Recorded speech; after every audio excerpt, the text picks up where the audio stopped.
Willis here again. We're in the kitchen, Back Porch Smoked Barbecue. What we're going to do today is I'm going to go through a demonstration on how to properly pull what's called a Boston butt. This is a portion of the pork shoulder, but it actually is called the Boston butt. In the last month or so, I've had several people that are buying this as opposed to the pulled pork because of the savings. You can go to my website at www.backporchsmokedbarbecue.com, and all the cost is on there. But more importantly, we have a couple of taverns and bars that are exclusively using Back Porch Smoked Barbecue as one of their items on the menu. So we want to go through a quick lesson on how to do this because folks have been asking, Rick, what's the best way to pull the pork from the shoulder and optimize the meat? Let's dig in. This is exactly what this looks like as it comes off the smoker. This was smoked yesterday. Now what you're going to need is a good workspace. We have that right here. All right. You're going to take the entire shoulder out of the aluminum foil. Hopefully you'll do it a little bit more delicately than I did it here. Have a trash can ready. Bingo. All right. First thing you want to look for in good barbecue is this. There's one bone in a Boston butt, and that's the blade. That's it.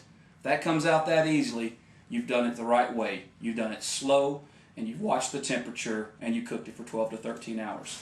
All right. Just below, well, actually, let's back up. The top of this is the fat cap. Now, this is not very healthy, but there is underneath the fat cap a thin sheath of meat. And this here doesn't have fat in it, but sometimes people will just throw this entire fat cap away and again not optimize the meat that's in this Boston butt. That's salvageable. You have your clean place ready for where you're going to put your clean pan ready, ready where you're going to place the pork, and then you dig in. So away we go. As you saw, I drained the pan that I'm working from the juices because I don't like sloppy barbecue.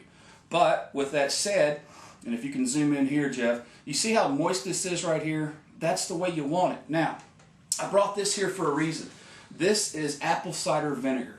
Most of your chain restaurants will use this for two reasons. One, they'll use it to keep their barbecue moist. Actually, there's three reasons. Two, they'll use it to preserve it, so that it lasts on the shelf a little bit longer. And for some reason, three, they seem to like the taste of vinegar. I don't. If you go to Memphis and you go to Bill Street, you hit some of the old barbecue shacks, for lack of a better word, you don't have that taste. You have the taste of hickory smoke and some type of a cherry type of wood like we use, a cherry flame. So that's there for demonstration purposes of what not to do. This is the best part of the Boston butt. In competition circuit, this is called the money muscle. You may have heard that term. Competition people probably don't like me using that term, but you know what? We're going to educate people on good barbecue. Guys, that's tenderloin. That right there is the creme de la creme of the Boston butt.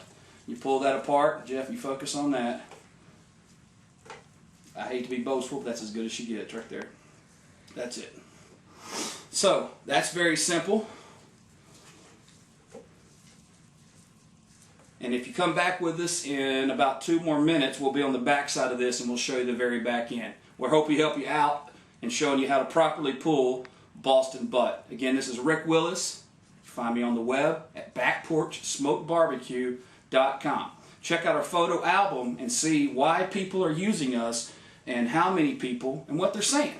You go to our fan page, you can check out our photo gallery, and guys, I'm telling you again, I run into people every day, and if you haven't tried us yet, give us a shot.